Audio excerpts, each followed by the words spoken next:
Okay, listen. Have you ever stared at the ceiling at 3 a.m. like, what am I even doing with my life? Congratulations! You've just wandered into Nietzsche's backyard. This is the guy who looked at morality, religion, society, and even truth and was like, are we sure any of this isn't just vibes? Today we are talking about Friedrich Nietzsche, patron saint of existential crises, and yet weirdly useful if you have ever felt stuck, fake, or even low-key lost. Stick around, because by the end of this, you might not fix your life, but you will understand why your inner chaos actually has something important to say. Friedrich Nietzsche, born 1844, Germany. Child prodigy, shy pastor's kid who grew up to write some of the spiciest philosophy in history. By his mid-20s, he's a professor of classical philology, basically ancient language nerd, at a big Swiss university. Imagine being 24 and already a professor, and then quitting because you hate the job, your health sucks, and you want to become a full-time philosophy buff. Nietzsche spends most of his adult life broke, sick, and wandering around Europe writing books almost nobody reads while he's alive. Chronic migraines, stomach issues, bad eyesight. Dude's buddy was a Windows Vista machine running Cyberpunk 2077.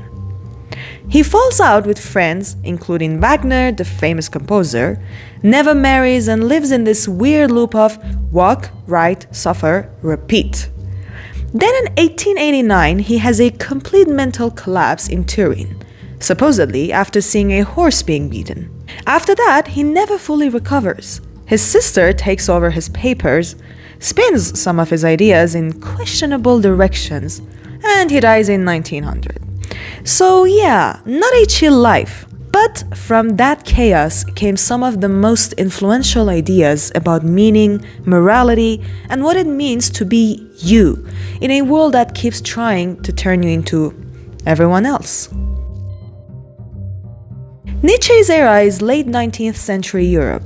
Industrialization, trains, factories, nationalism, science exploding, religion slowly losing its monopoly on meaning.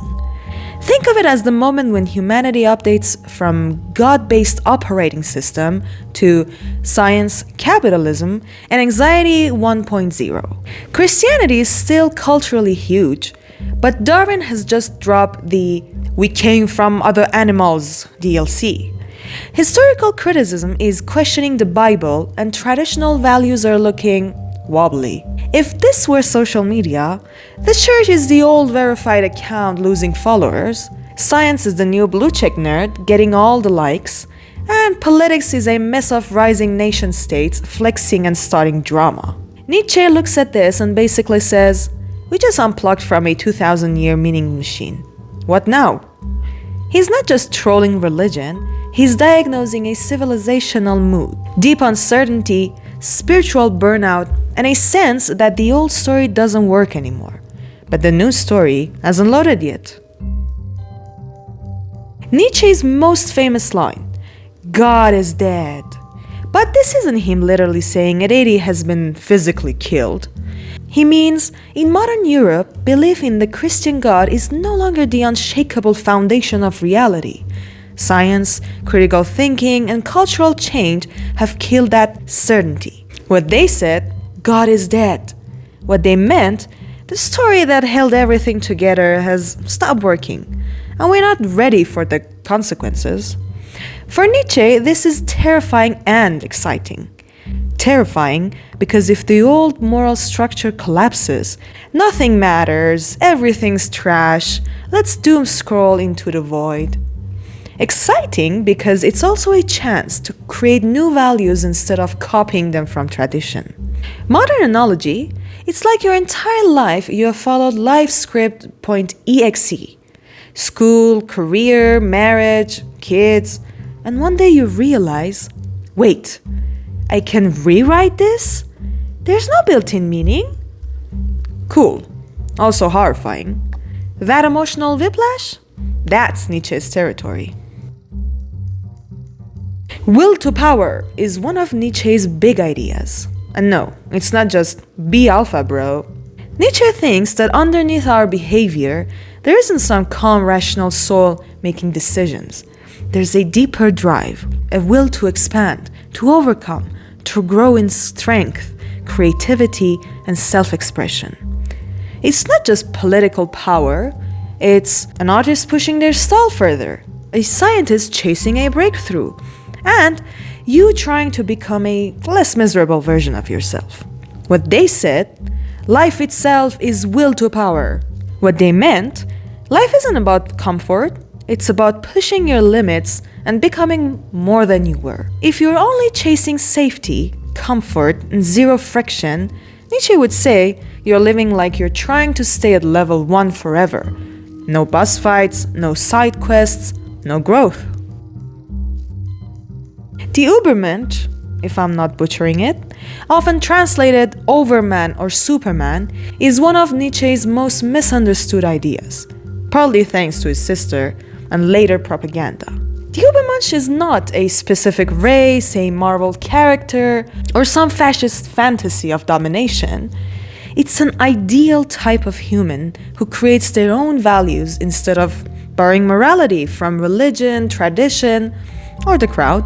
Imagine someone who doesn't need external validation to know what matters, turns pain, trauma, and chaos into fuel for creativity, and treats life like an art project instead of a checklist.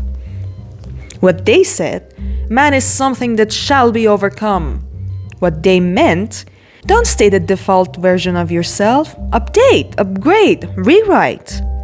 The Übermensch is less superhero with laser eyes and more person who aggressively refuses to live a copy-paste life.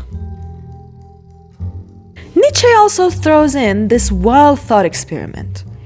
What if your life had to repeat exactly as it is, infinitely? Every joy, every cringe moment, every heartbreak, every stupid text you sent at 2 a.m. Would you scream, nope?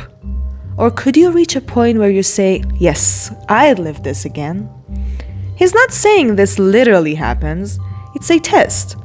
Are you living a life you'd willingly relive? Or are you on autopilot, hoping it just ends quietly?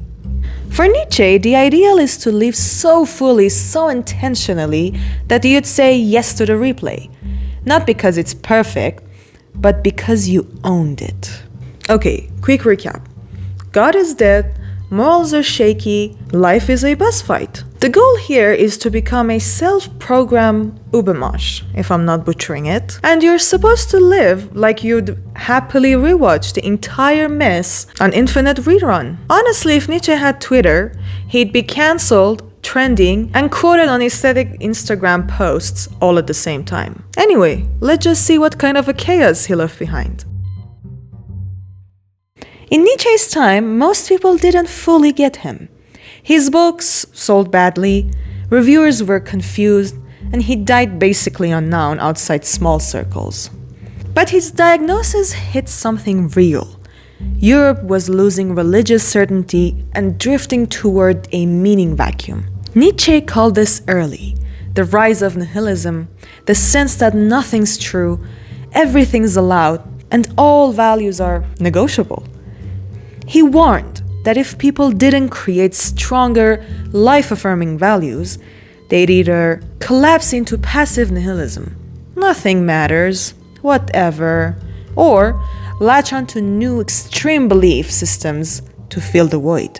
Later thinkers saw him as a prophet of the 20th century. Totalitarian movements, world wars, ideological cults, and the general crisis of meaning. What matters is not that he gave a new dogma, but that he exposed how fragile our old ones were, and forced philosophy to confront what happens when the old gods fall and nothing obvious replaces them. Nietzsche's fingerprints are everywhere, even if people don't realize it. In psychology, he influences ideas about drives, repression, and self-interpretation. Freud, Jung, existential therapists, they all drink from the Nietzsche's fountain at some point. In Politics and Culture, his critique of herd mentality and slave morality shows up whenever someone talks about the crowd, the system, or performative morality, doing good things just for the social approval. In art and literature, his call to treat life as a creative project inspires modernism, postmodernism, and all the there is no single truth narratives you have ever seen in movies and novels.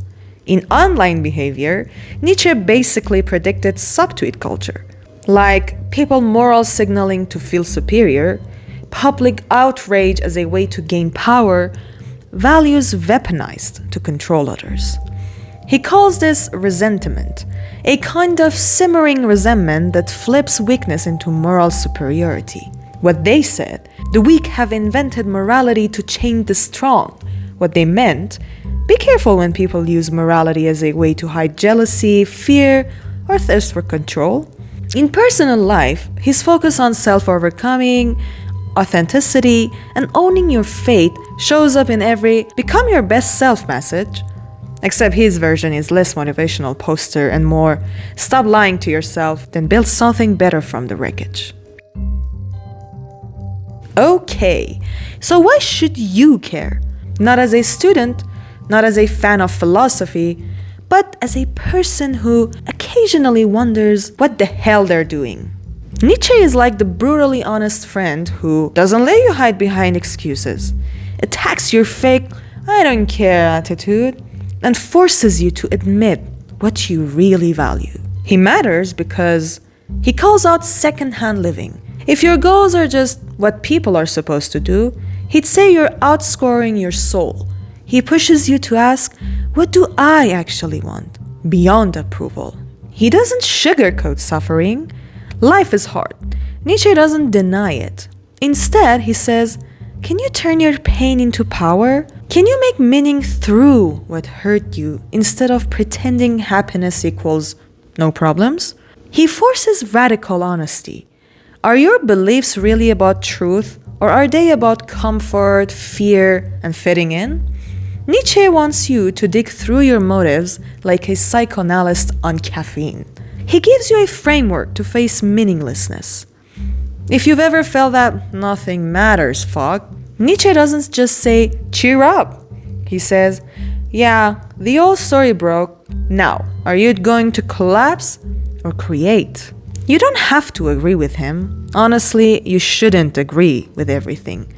But wrestling with Nietzsche upgrades your inner operating system for dealing with social pressure, moral guilt, identity crisis, big life choices.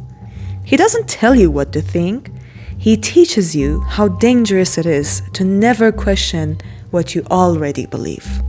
Okay, so here's your Nietzsche challenge. If your life had to repeat exactly as it is, every boring day, every mistake, every secret tab you don't want to talk about, would you say yes to living it again? If the answer is no, what's that tiny little thing you're willing to change so that one day you actually could?